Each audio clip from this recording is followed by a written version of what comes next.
Woods, where there's a story in every bottle.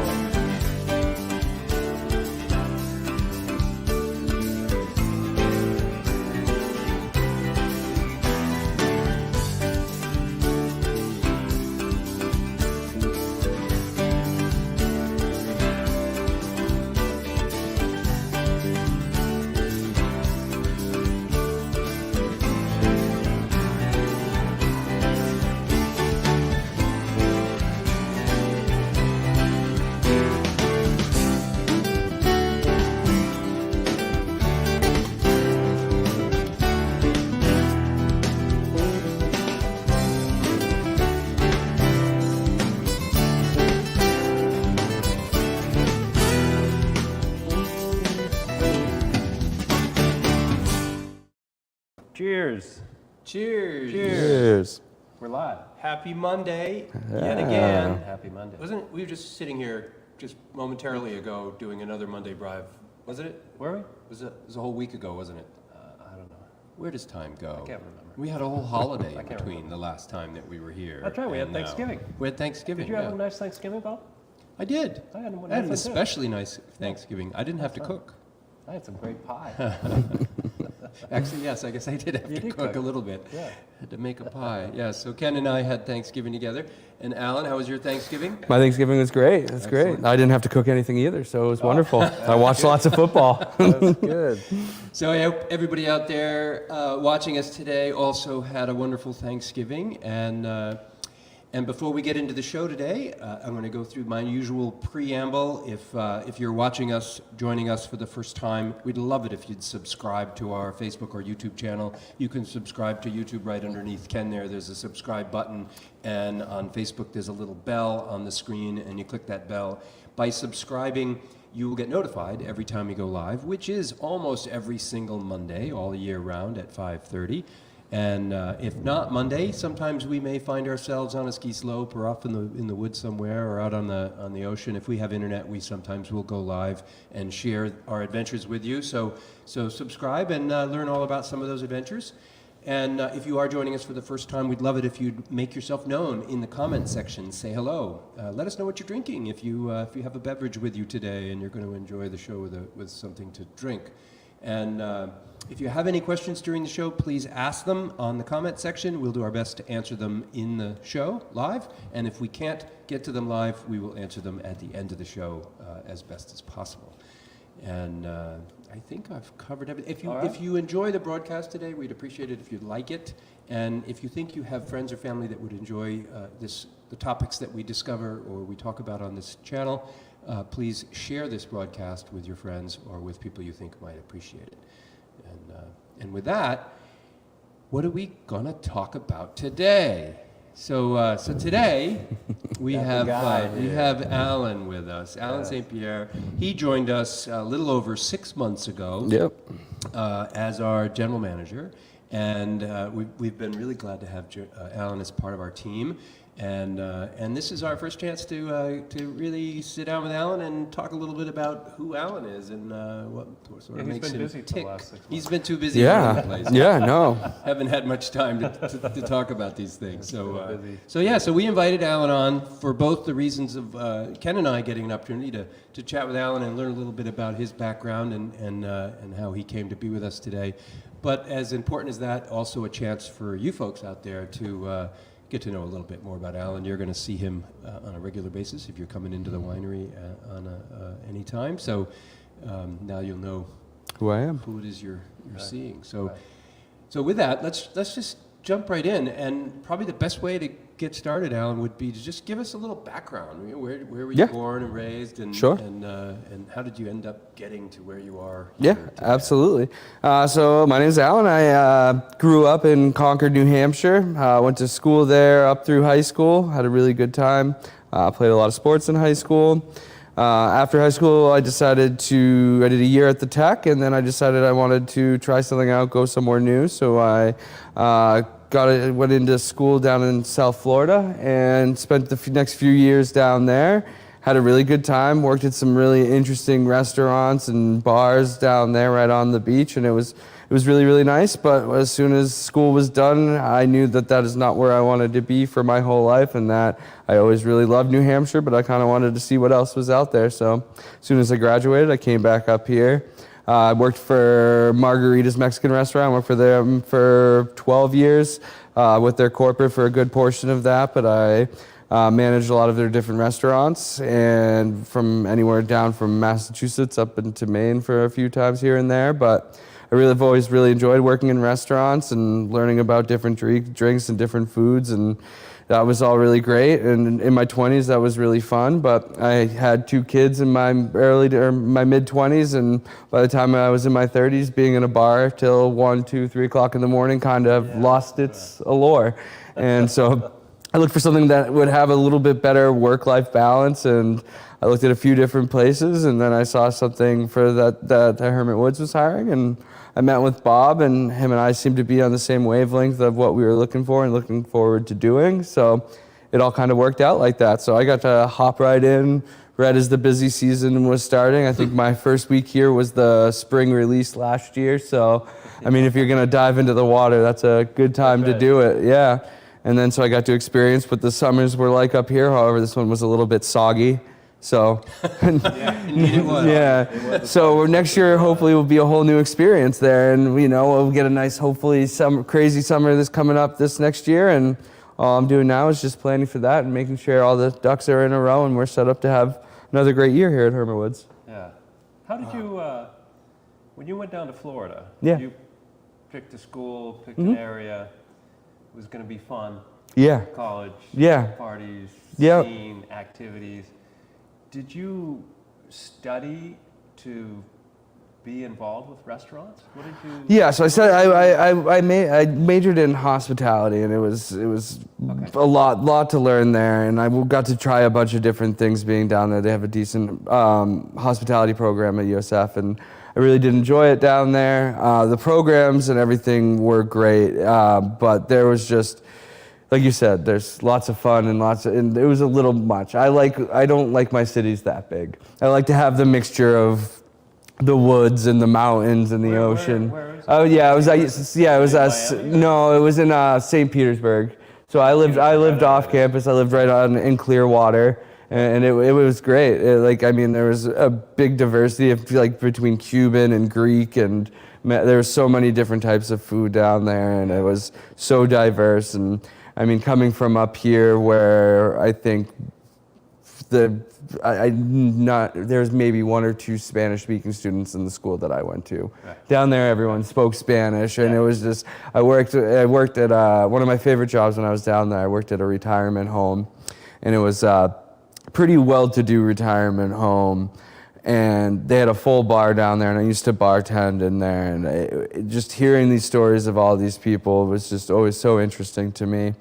And I've always enjoyed the chatting and the being able to meet customers and being face-to-face, and that's why I always enjoyed bartending. And probably once I stepped away from bartending and got into the management aspect of it, it's the thing I missed the most was the customer interactions. You still had them, but it was generally when something went wrong. It wasn't when something was good was going on. That's right. Now your job is to make sure everything runs smoothly as opposed to... Exactly. Yeah. So now I like it here because I can hop on the tasting bar for a little bit and chat with people, and then go over and do different things. So this still gives me that feel of being able to interact with guests in a meaningful way. And I mean, there's so many people that come in here that teach me stuff about wine, and that was another thing that I got to. I had learned so much about Mexican food. I had learned so much about tequila and those types of things that I felt like I had hit a plateau of learning, and I really wanted to get outside my comfort zone and learn more. And this seemed an area that I was not as well versed in, and this was a place that was going to get me out of that comfort zone and have me ask questions of things I didn't know. And so bartending is a lot of mixed drinks. Yeah. I'm sure people would come in and order a Chardonnay or Merlot. Oh yeah. Or whatever that you guys had for wine, but it wasn't really focused on wine that much. Correct. Yeah. I think the most I did was it was like a barefoot going into a sangria. So we're not even talking great wine. But yeah, so no, it was really nice experience being there. I always enjoyed the people that I worked with, but my thing is I need to continually be learning new things, and this place gives me the opportunity to continuously learn new things. Yeah. I'm curious, if you go way back to the beginning, your early years, you know, a lot of kids, when they're young, they say, I want to be a fireman, I want to be a policeman, I want to be, you know, whatever. Those are the common ones, but Sure. what did you want to be? Well, when he was 5, he says, I want to be a bartender. Yeah, no, from a young age, I wanted to be a chef, and my mother was very encouraging of me to get into the hospitality field in some way or another, but she was also very, very honest with me, because my conception of cooking at that age is like who you saw on TV, what these people were in those short hour, like doing it. And she's like, you need to realize that, like, if you're gonna be a good chef or you're gonna be great in hospitality, I have a mute, right? Here's I'm about to cough. You're gonna have late nights.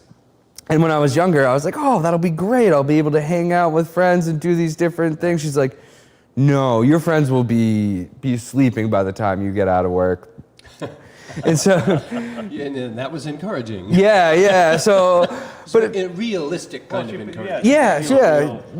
Picture of what's involved. Yeah, and it was, and it kind of pushed me away. So when I was in high school, they had a very good culinary program, but I didn't do it, and it was simply because I wanted to see what else was out there to make sure that I knew that that's what I wanted to do. Yeah.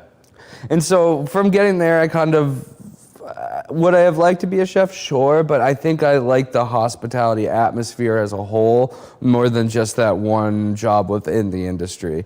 I've always really liked cocktails. I've always really liked different types of drinks and stuff like that, and to see what things are done with them have always interested me. And how they're made is how one thing is made is so much different than the other. So learning these things I've always seen so interesting. And so what some people do with drinks, it becomes more of an art form. Yeah. Than it is just something that you put on your own drink. Like a mixologist? Or Yeah, I've Was that taken. something that- Oh yeah, I took a bartending class. Like I had my bartending certification, and those are all really cool. Like speaking of like the retirement home that I worked at, it was the first Manhattan that I ever learned how to make, and I had a gentleman who was in his 80s teach me how to do it one ingredient at a time, and it was just so cool, and he sat there and explained to me like the history of it and why it's made. So there's just so much out there, and I always found it so interesting, and I still do. I mean, to this day, like I'll try something new. Like I just infused jalapeno tequila last night and had some with like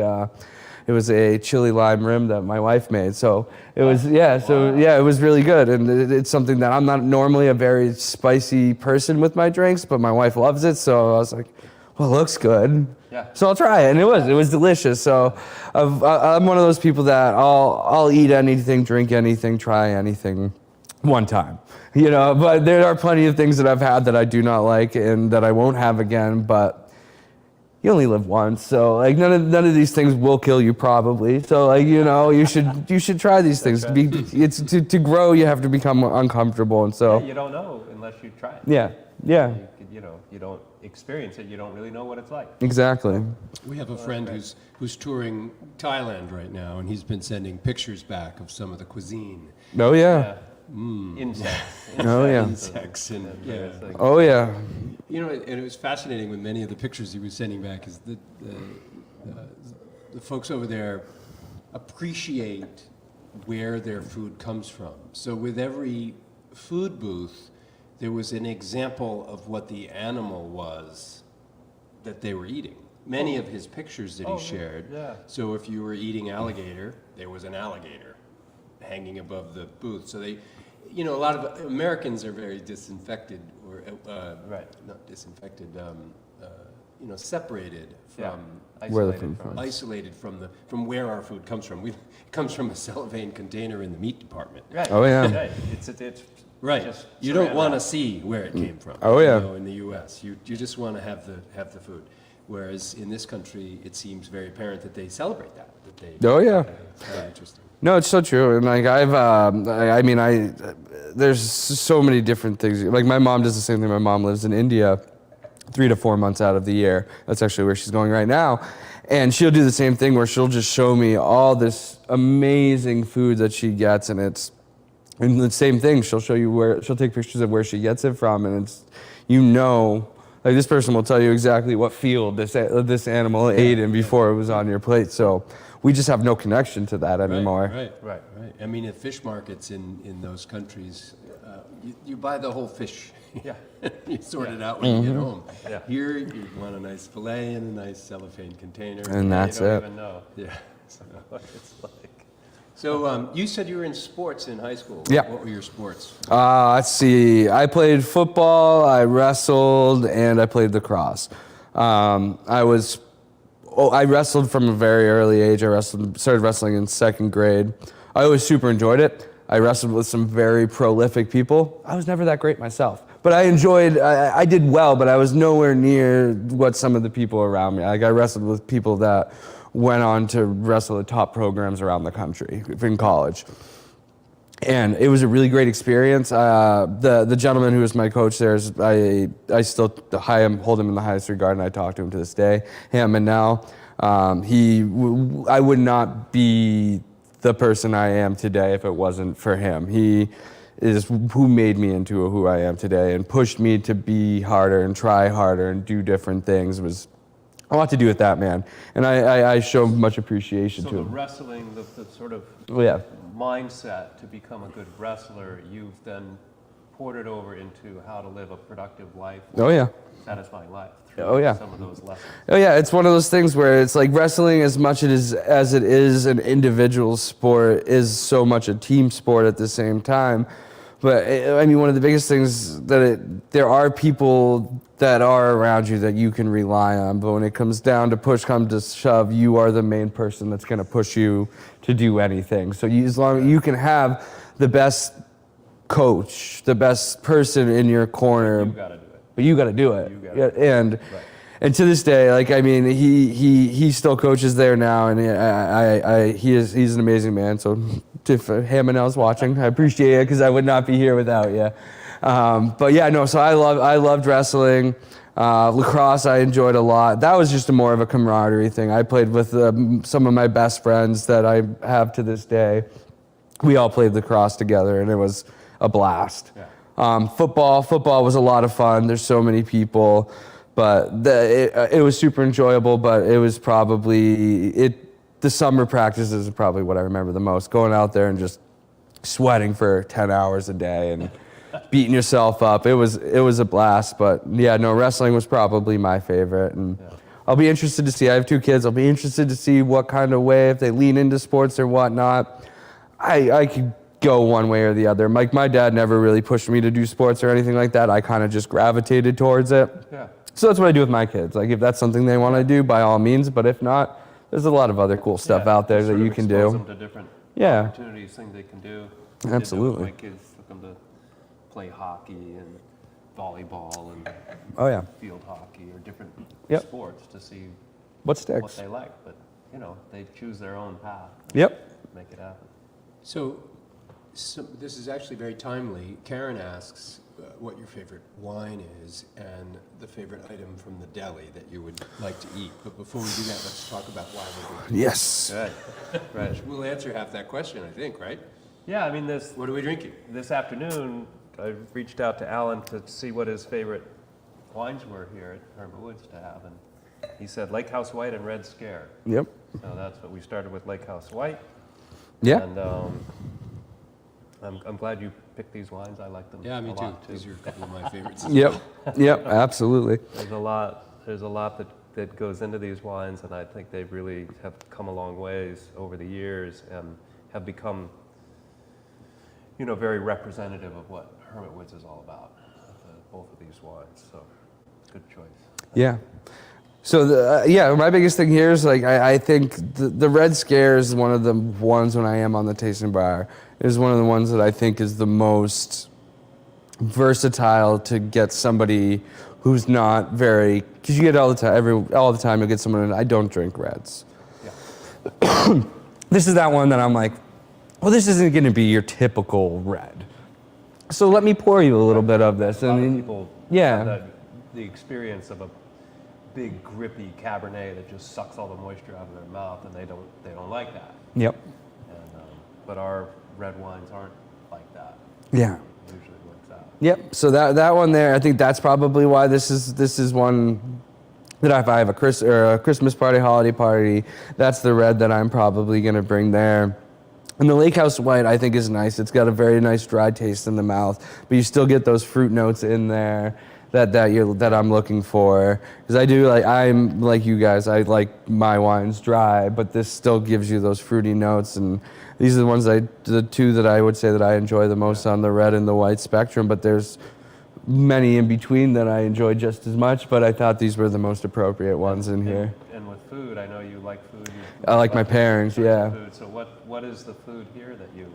So my favorite one here, let's see, it really depends on the day. I mean, I'm a big fan of the chicken salad here, but every once, I feel like if I eat that every single day, that I'm kind of not treating myself to expand what's out there. So I like to switch it up. I like what you guys had for the specials last week, that the cranberry flatbread I thought was really good. I'm a big fan of the Italian flatbread. Garlic was awesome, and you don't get this beautiful shape without liking some type of aioli on something. So that one there is probably one of my favorites as well. Other than that, petite blue salad, if I'm trying to feel healthy, that would be the one that I would go to. But those two are going to be my favorites. Turkey bacon jam is always good, but chicken salad would probably be my number one. Italian flatbread would definitely be my two. Well, is there something that you've thought about that you'd like to someday see on the menu that you haven't crafted yet or haven't put thought into or you've been thinking about? So yeah, there's a lot out there, and that's the nice thing here. And we have some really good people down in the kitchen. That's a good staff of helping me cultivate the ideas and have them come to fruition. And that's the nice thing where this whole year coming in was just kind of getting caught up and figuring out how things go. And now that we're getting into January, and once we get there is where myself and Ken, who's in the kitchen, are gonna sit down and we're gonna get our menu built up for what we're gonna have in the summertime. And that's when we'll try new things. And I have a few ideas. Like I said, I mean, I really like the chicken salad, and I think I've been trying one at home that I think would do really well for the summertime, which is like a tarragon chicken salad. So it's a nice little flavor profile change from what we have on this one here. There's a bunch of different flatbreads you can go with, but we also have a new bread vendor that's going to be coming in here in the next few weeks, so that'll change just the profile of some of the sandwiches that we have right now. So if you had a turkey bacon jam this summer, the one that you're going to have next summer is going to be a little bit different. Bacon jam's still going to be delicious, the turkey's still going to be delicious. Just going to be trying a different bread product on there. And that's just really a big shout out to Bob the bread peddler, because he's kind of stepping back. He's been in the game for a long time, and his time to cut back on what he's doing is great, and we always loved his product, but you know, when he says it's time to hang up the baking sheet, then I gotta respect that, and we'll find somebody else out there that makes some good bread. So I'm really going to be going with? It's gonna be Sunnyfield Bakery. They are a brick oven bakery. They make all of their breads in brick ovens. Their menu has a lot of different options in there, but they do have a really good sourdough. And they'll have a different variation on the peasant bread that we use now. So really excited to get that in here and try some different stuff out on it. Excellent. Looking forward to trying it. So in the 6 months you've been here, what have you found to be the most challenging to sort of figure us out or figure this job out? I mean, it's a tough job, but having to try all the wines has been really, it's been taxing to have to go through all of these wines, you know? We're only just getting started. I know. Oh. But that's what it is. I want somebody to be able to ask me a question and me to be able to be like, oh, I've tried that. It's like this. And I there's a lot of times where, I mean, to this day, where I'm very big about if I don't know the answer, go find the answer. So there's a lot of times where I'll lean on Ken or Bob and be able to get the answer and what I'm looking for or what the guest is looking for. But the more I try these different types of wines, the more apt I am to be able to answer these types of questions. So realistically, I just got to keep on. Apparently, I just got to come to more of these. That's what it really comes down to. I like, when you showed up here, I liked how you just worked in all aspects of the business. Yeah. I'm going to spend a day working the kitchen. and see what that's like. Oh, I'm going to spend a day working behind the bar. Oh, I'm going to spend a day working at the front register. Yep. That was great. We worked through, just like Bob has always done. You know, the only way to really know what staff are up against, what it's like, what the rhythm is, to find inefficiencies or issues, the only way to really do that is to get in there and do it. Yeah. Which is great. I like seeing that. You Yeah. showed up and I'm going to do this. This is what I want to And do. people buy in. Like, it's one thing to say, to come into a new place and see things that need to be changed, but like unless you get into the trenches and do it with them, you're going to get more buy-in with that because they know where you're coming from. You have done it with them. So, and that's what it is. And the bigger thing is it really gets you able to know people. You know, if I just sat back and watched the whole time, you're not going to know Matt or Elise or Stephanie. But when you're doing the job with them, it gives you that time to have the intimate conversations and build that rapport you're looking for. Yeah. It's good too. I like it when you come down and hang out with Ben and I and talk about winemaking. I always ask questions too. I'm like, why do we do this? What is this thing for?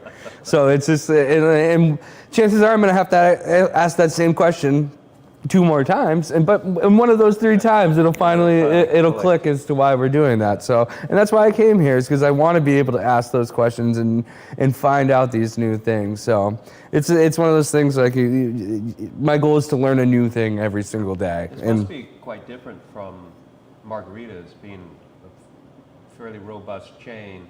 Yeah. Many stores must have a system, a protocol in place. And Bob and I are very loose and dynamic and open and just looking to always do something better if we find some issues. So this is a different sort of industry, if you would, to get into. So how is that fit? Did you feel like, oh my God, what am I doing here? I left something with structure and I'm with these 2 crazy guys making this wine in central New Hampshire. Or was it like, wow, this is kind of cool. This is different. I got to get used to it. Yeah, I mean, that's kind of what I was looking for, though, was a place where if you want to make a change, if you want to try something new, you have that leeway to be able to do it. You can always step back and be like, that didn't work. This was working. We can continue to do that. But having that opportunity to try new things and be okay. It's one of those, you learn when you fail. So like if you try something one way and it didn't work, you learn that it didn't work that way. And that's what I've really liked about this place, was that there isn't some, this is the hierarchy. Like my conversation is with one of the 2 of you gentlemen, and then something happens. Whereas when you're in a more corporate atmosphere, you got to go up the whole ladder to get the small one change that you wanted to be able to do. So it's refreshing in that regard, and I've always liked that you can make changes and learn on the fly, and I think a lot of that has to do with if you're comfortably okay with saying that, like, I'm speaking to myself personally, like if I'm comfortably okay being like, I was wrong here. Like, if you're okay with failing and being able to do that thing, then this is a great place for you to be. Structure is wonderful for a lot of people, and a lot of people like the way that is the chain of command and things goes. But that's just not how my brain wants to operate. I want to be able to try new things and do different things, get things wrong, get a lot of things right. But it's good to have that opportunity and the wiggle room to be able to pursue things in a different way that you weren't necessarily able to before. What's been interesting for me is over 12 years of doing this, we've had various different types of people and different team members that have come together to try and execute what we're doing here.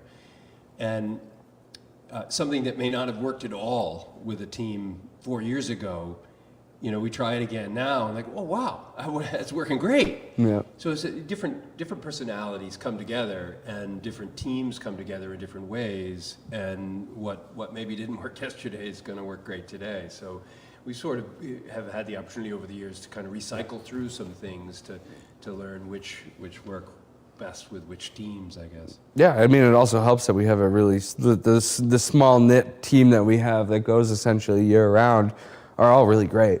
Yeah. And that makes it so much easier to make these changes. And it's one of those things where, like, we were talking not too long ago where it's like, it's great to have these conversations that we're having with the employees that work here, could do the exact same thing you're saying, that like the way that we see it may not be the same way that they see it, and they may have an idea that none of one of the three of us have thought of. So all the time. All the time. So it's great, and it's one of those things where like we'll all get together in a group for a short period of time, and it might start off with a slow roll of conversation, but by the end of it, everyone's throwing in their ideas from everywhere, and it can be a lot.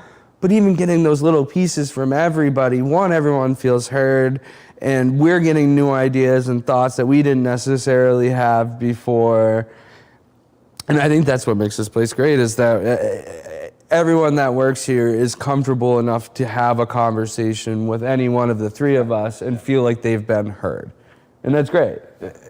No, I think it's really good. It's what we try to do, and spend time. And if yesterday I sat down, just talk to Josiah for a while, see how things were going on a Sunday, how the Jingle Bells thing was happening, and his time behind the bar, and Elise, and all that stuff. And it's great to just be able to sit and talk and see how things are going. And absolutely. Ideas, and it's great. You got to make time for that, because it's you get into the day-to-day hustle and bustle of this place, and it's hard to find that time to just be together and have a glass of wine together.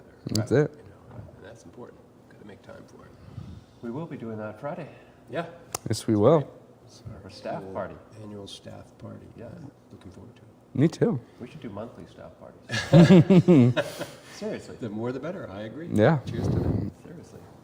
I think we'll start off the new year. We'll pick something. Just a little thing. Just a little activity here and there. Just. I mean, just the other day with Ben hanging out and having some beers together. Yeah. That was great. Yeah. Those opportunities are rare, but it's, we could just talk about hunting or frisbee golf or whatever. Yeah. And that's important, because that's what we spend time doing in our lives. It's not just here. It's here plus a whole bunch of other stuff. Families. So that's a good kids. segue into what is inspiring to you when you're not here. What makes you happy? Yeah, I mean, I love to fish. I like hunting. I love spending time with my kids. My life pretty much revolves around them at this point. They're 3 and 8 years old, so just keeping them with things to do makes me really happy. I'm blessed enough that my sister lives 5-10 minutes down the road from me. She's got kids all the same age as my kids, so they're all super close, and Cousins get to play. Cousins get to play, yeah, and it's I'm very lucky for that. My family's always been super supportive of me in any regard to what I've done, and I think as we've gotten older, as with any siblings, when you're in your teenage years, can always be a little rough and tumble, but I think as we've progressed in our age and our kids have grown up, we've definitely come a lot closer. And you both are faced with new responsibilities, new perspectives. Yeah. What life is all about. Yeah. You have these young people that you're responsible for. Yeah. And your whole outlook changes. Yep. So that's about it. My other big thing is I watch every single Celtics game. And even if I'm working, I'll record it, and I'm a masochist and will watch it if they lose, and I'll watch it if they win. I love the Celtics. They're my favorite. I've watched the seasons where they lost 50, 60 games, and I've watched the season where they've done really well. So I do love the Celtics, and I like all sports, but it would probably be the Celtics are my number one. But even the Patriots, I at this point, I'm just rooting for a high draft pick, and I still watched them lose to the Giants yesterday, and it was tough, but I persevered and got through the whole game. So that's really where I'm at. I like to read. I read a lot, not as much as I would like to. A lot more these days. It seems like I'm listening to books on tapes, just because that's more conducive to my drive to work, and I like that. Kind of gives you a few minutes of solace of whatever you're listening to, and just do that. Yeah. It's a transition from home to work. And Yeah. Favorite book? I love Dan Brown books. I'm a sucker for historical fiction books. I do a little bit of reality in there. Scott Brick, so I really do. Historical fiction books are awesome. Dan Brown's been my favorite. I've seen him lecture a few different times just because he's so local. That's what my favorite stuff is, and I was really turned on to that when I was younger. I remember I read that at a very young age. Shout out to my mom being an English teacher, really kind of pushed me reading at an early age. And so I remember when those books first came out, and I remember being so excited to see them in the movie theaters with my mom. And my mom to this day, whenever she'll send me a countdown, as soon as he has a new book coming out, every month I'll be like, about another month until the new one comes out. But it's been a while, Dan, so like speed it up here for us here. That's cool. That's great. So, is there a particular, in the last six months here, is there a particular moment or interaction with a guest or a customer or even one of the team members or that stands out for you as being something that really struck you in whatever way, meaningful way or? Yeah. So I would say what I found so interesting is like Teresa, how excited she will get about like when she learns about something new about the wine or something sticks in her brain. Like she'll have a conversation with you, and then she'll come right up and share that information with me. Like, well, I thought it was this way, but I went down and talked to Ken, and this is actually how it's gonna be. And how excited that like she'll get about the information and what she's learning. And that's not just her. That's across the board. Like Josiah's the same way, where you'll have a conversation with him, and I've always liked to sit back and I like to listen to different people do tastings, whether it's the one of the two of you or Maya or whomever, because everybody does it so different. And like how I'm going to explain how Red Scare is going to be completely different than how how Josiah does it. It's all talking about the same wine,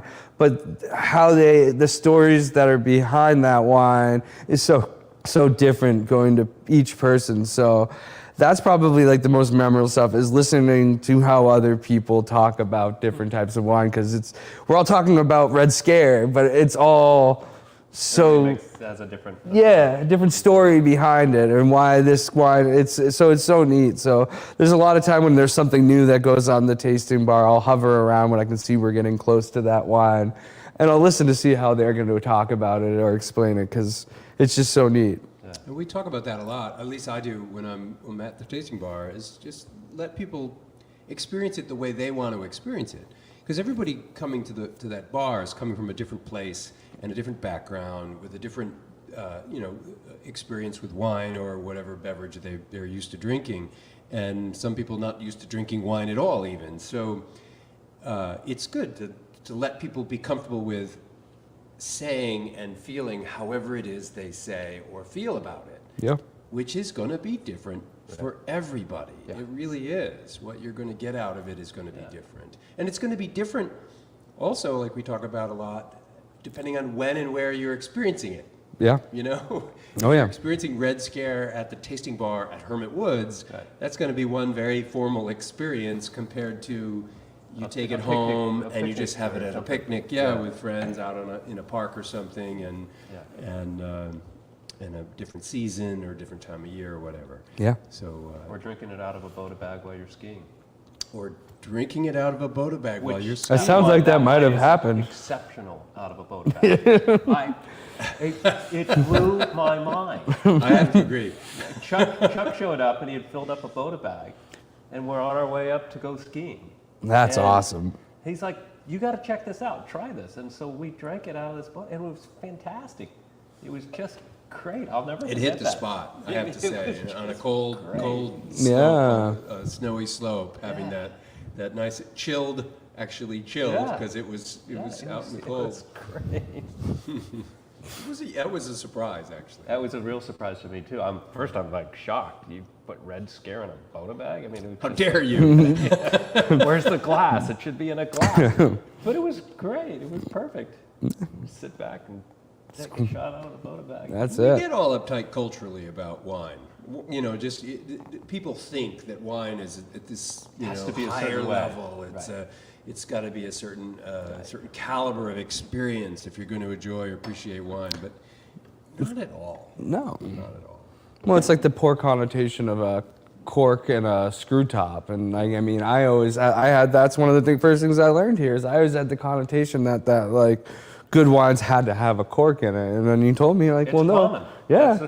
That is the standard awareness for people everywhere. Yeah. Cork is a proper wine and a screw cap is an inferior wine. Yeah. But that's not true at all. And it's great. And Bob always sets this up on his tour downstairs and finishes with the bottling line and asks if anybody has a question. And there's always someone who says, what about the cork and screw cap difference? And he just loves it. So glad you asked. Oh, I love that question. Matt made a good comment.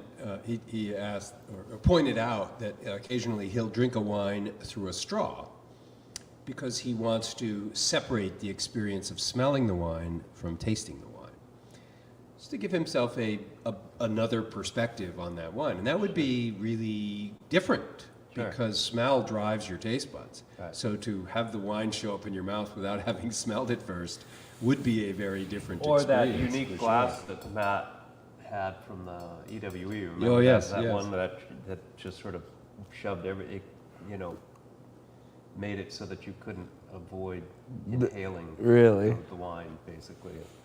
That's interesting. So Matt also just pointed out that he said in his cellar of 500 plus wines, he's had more screw cap wines fail than corks. Fail? Yeah. What do you mean by fail? What happens when a screw cap fails, Matt? Does They're it leak? they're probably laid on their side and they leak. Well, he'll answer that, I'm sure. That may be, if he's stocking his cellar from small producers. Small producers are highly variable. It's not a big system with automated bottling lines, and so that you get these human errors and issues that show up. It's just part of it. It's handmade. Yep. And so sometimes those handmade things are not quite right. Yeah, he said the caps drip. Yeah. So would you think that storing a screw cap wine standing up would be a better approach, or because you don't need to lay a screw cap wine down? Well, if it's going to leak Although our liquid, it's already been breached. So Okay. if you had it upright, You wouldn't know it. it's going to transmit, it's going to get oxidized anyway. It's going to be a problem. So better know. So I guess you lay it on its side, you end up with drips everywhere that you got to clean up and deal with, but you know that bottle's bad. If you have it upright, you don't get the drips, but then you go to open it and you try it and you're like, oh, what happened here? This bad. doesn't taste right. Yeah, well, that's what Matt just says. He sees one drip, he drinks it. Yeah, that's a good way to do it. Good strategy. You see a drip, time to open.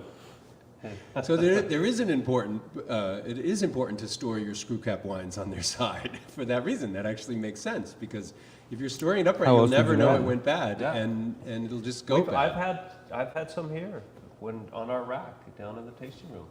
A screw cap laid on its side and it's leaking. And it was just, we have a machine that puts the screw cap on and the bottle goes in, you push the buttons and it does its thing, and we check every 10 bottles or so to make sure that it's doing its thing.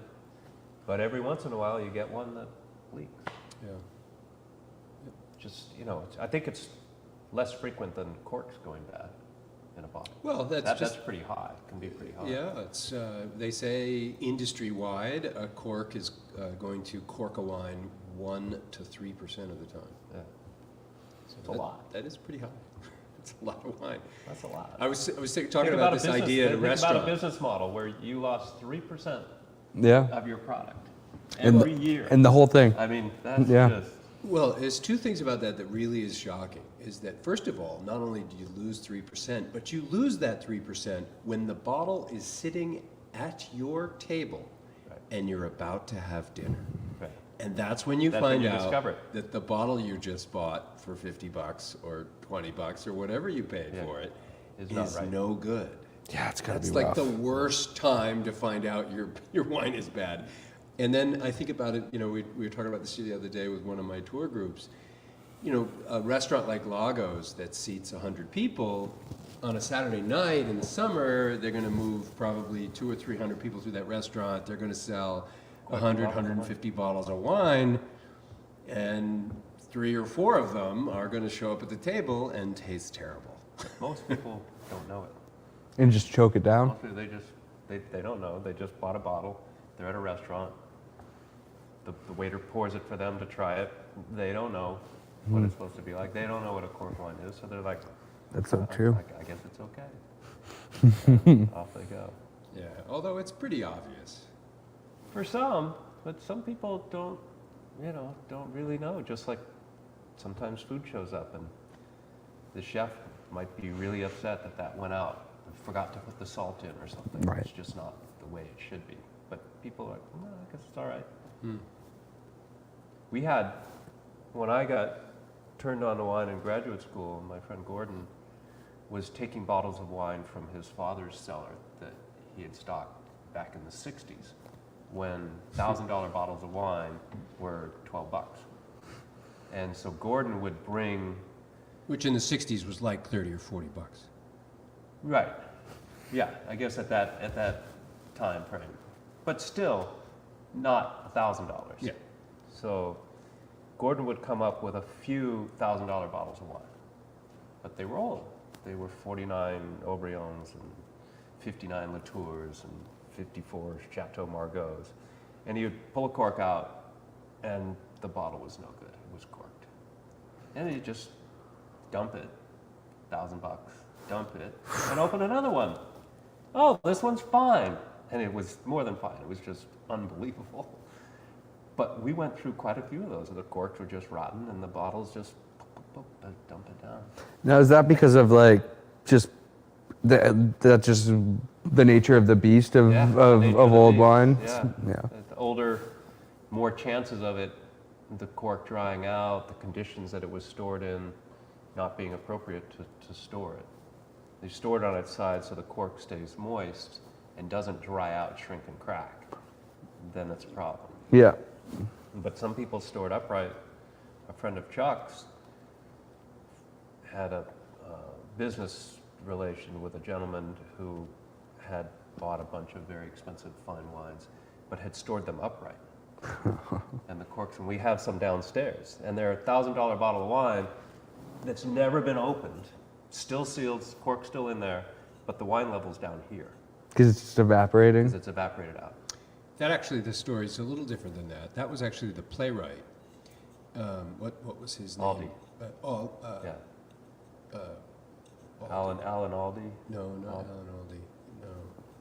Maybe we'll think of it. But famous playwright. Yeah. Who's Afraid of Virginia Woolf? Yeah, he wrote that. Yeah.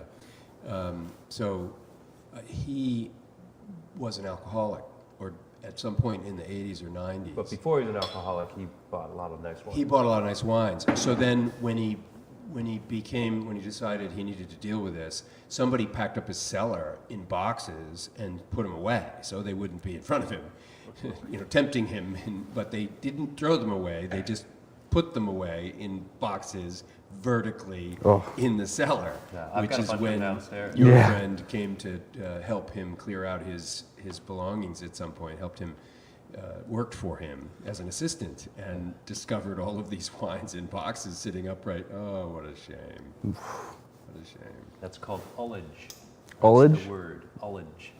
What is That gap between the bottom of the cork and the top of the wine is ullage. So you always want a small amount for the volume change with temperature. So there's always a little bit of a gap between the bottom of the cork and the wine. So when it gets real warm, the wine expands, but it doesn't go so far that it pushes the cork out. But when you leave it upright, it shrinks, it evaporates, and the ullage can get very large, and then you know your wine is no good. Yeah. It's full of air. Yeah. The other thing that a lot of people don't understand is 98%, I don't know what the actual number is, but it's a very high number of wines, should never be laid down anywhere. Yeah, they're supposed to They should drink just be drank. Yeah. They, if you buy a wine from the supermarket, bring it home and drink it. Maybe lay it up on your cellar for a week or two, but it's meant to be drank, and it will likely only get bad or go What, a Red worse. Scare or a Lake House White you can lay down for 5 or 10 years. Actually, we talked about this. We're going to do, you and I were talking about this the other day. We're going to do another one of those Red Scare vertical tastings. Did you hear that, Matt? Oh, I know, Matt's salivating now. What is that?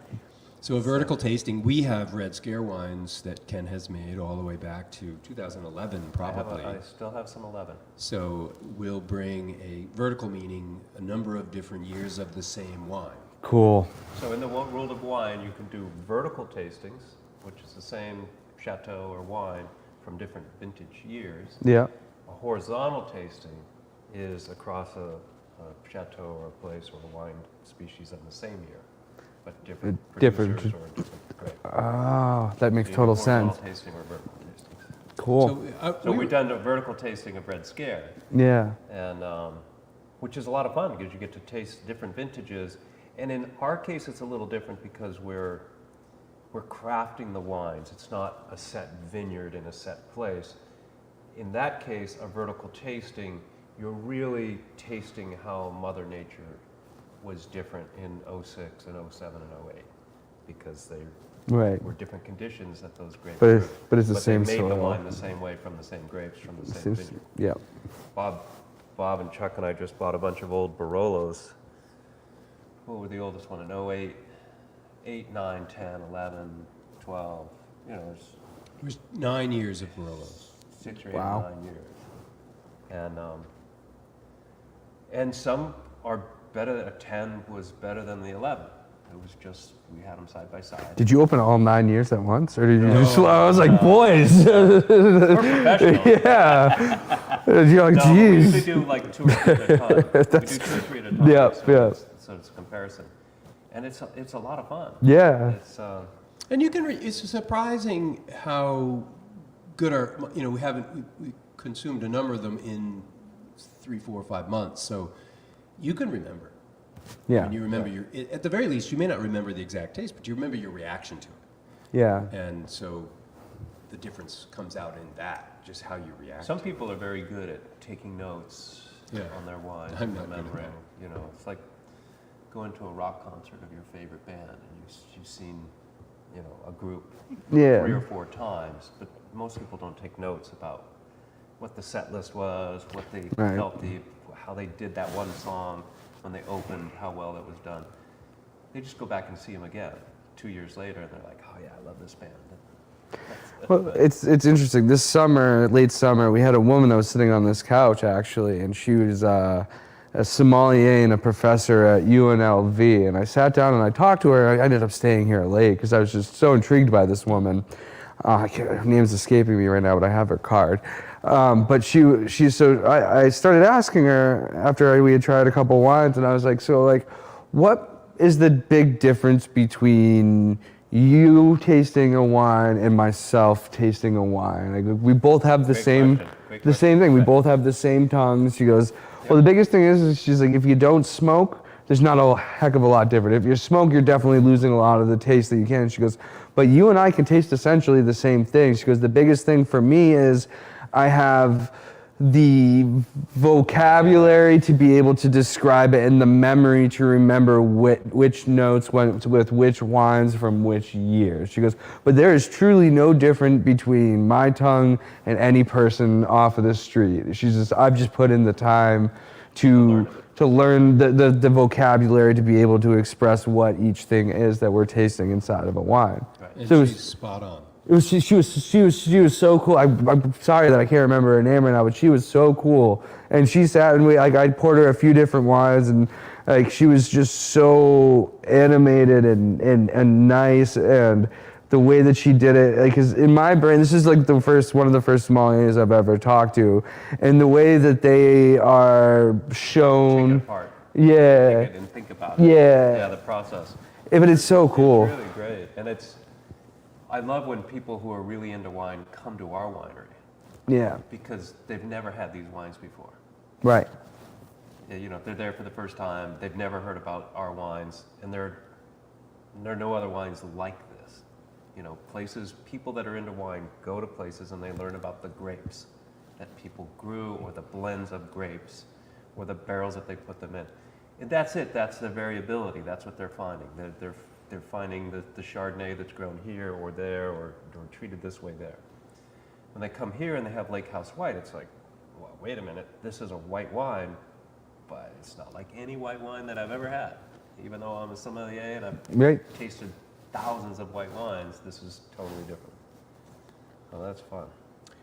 That's one of the greatest myths I like to shatter when people come in here is there is no difference between most people's palates. Yeah. People think that wine sommeliers have this very specialized palate or some natural born talent that comes with them and that makes them special as a sommelier, but it's not at all. No, it's like someone growing up in Russia and they speak Russian. We grew up here and we speak English. Yeah. Well, and it's, the other analogy is a musician, somebody can play a guitar and make that guitar sound incredibly beautiful. It's not that you can't do that too, it's that you didn't spend 10,000 hours playing that guitar, learning how to make it sound beautiful. And it's the same with taste. If you spent 10,000 hours learning how to exercise your taste buds and remember the kinds of things that you're experiencing with that, then you're going to become a professional at it, or you're going to become an expert at it, if you will. So the lesson is, drink as often as possible. Build that vocabulary and that knowledge base. Well, that's what I tell everybody at the tasting bar is, every bottle of wine you open, you should take the first 5 minutes to at least think about it. At least think about what it smells like. Right. Think about what it tastes like. Try and put some names to it. Try and develop that vocabulary. I said, at the very least, the upside of this is, instead of choosing your wines by how pretty the label is, you'll start to actually be able to choose your wines by what they taste like.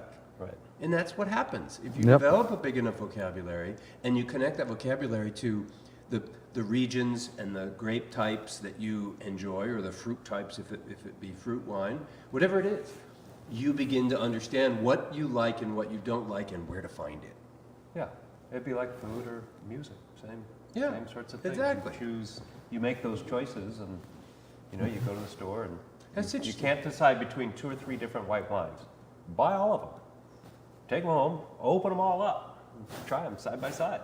Okay, that's the one I'm going to get from here on out. Those other 2, I'm not going to get them again. Well, the other thing too is if you develop that vocabulary, not as much if you live in New Hampshire, because there's not that many wine shops in New Hampshire, but in Massachusetts there are a lot of wine shops. And if you develop a good vocabulary and you know what you like and don't like, it doesn't matter whether you have the right words for it or not. It really doesn't. If you go into a wine shop and you say, I like wines that taste like this, this, and this, and have these kinds of smells, even if those are not words that a sommelier would know, a good sommelier would say, I think I know what you're talking about. Yeah. You're describing something like this, and you're likely going to get recommended a wine that you're going to go home and enjoy drinking. Yep. We are at the end of an hour. Is there anything, Alan, that we didn't ask you, or that you would like the folks out in the rest of the world to know about you before we sign off? Not necessarily, but if you ever are in, say hello. My name's Alan. I'd love to meet you, talk more about you. If you ever have any questions, I am as close to an open book as it gets, so don't hesitate to ask. But I appreciate anybody who's watching and the people that watch it in the future, and see you soon. Awesome. Well, thank you for taking the evening with us, sharing Of some wine with course. us, Alan. Yes, And thank you all out indeed. there for joining us today. And I look forward to next week. Next week we have Steve Chabolsky, right? Steve Jabolski, yes, the Who's mustard that? guy. Oh, still, I knew. He's great. I He's know, right? great, yeah. I'm hoping he brings his banjo. He's a banjo player. That's awesome. And I can't wait to introduce you to Steve if you don't know him already. No, he's fun. I'm looking Yeah. forward to learning more about him, just like I learned more about you tonight, that these conversations allow us to learn about somebody that we interact with. Absolutely. I've purchased rhubarb from Steve for, I don't know, at least 8 years, maybe 10 years. But that doesn't mean I know him. Yeah. He just grows rhubarb. Right. Gigantic No, I rhubarb can't patch. wait to get to know him. And then the week after that, we have Dave Kabransky, Oh, who fun. is an African drummer, plays African drums and other African instruments, and has performed here in the loft on a Oh, couple you of ought to read his occasions. book, Finding the Source. Yeah, I'd love to, yeah. It's since you're a reader, Yeah. it's a great book. I enjoy talking to him whenever he's in. He's a really cool dude. This Yeah, story that's is right. amazing. You see him when he comes in for the Yep. Yeah, for the sounding board. performances. Yeah, he's a great guy, and the book was Yeah, I It love just it. takes you on a journey. It's a Heart of Darkness thing. It's Cool. It's really cool. Look at you all planned out. Yeah, we've got a good month ahead Doesn't of us happen here. often, but every now and then I I can know. pull, We're pull gonna a rabbit have out of the hat. We're gonna have Chuck Souther from Apple Hill Farm. We're trying to get Steve Wood from Farnham Hill. I actually, Crucial 10 is a new cidery up in Thornton. I think it's in Thornton. Yep, just opened this summer. And Really? Geraldine and I went and visited them yesterday, and I invited the owner and cider maker from Crucial 10 to come down. And so hopefully in the next fantastic. few months, we'll Oh. have a new cider maker here. He's making some really great products. I look forward to learning more about him. And what he's doing, Excellent. so. All Right right, on. so join us another Monday. Thank you. Cheers, all. Cheers. Have Thank you. a wonderful evening, everybody, and we'll see you next week.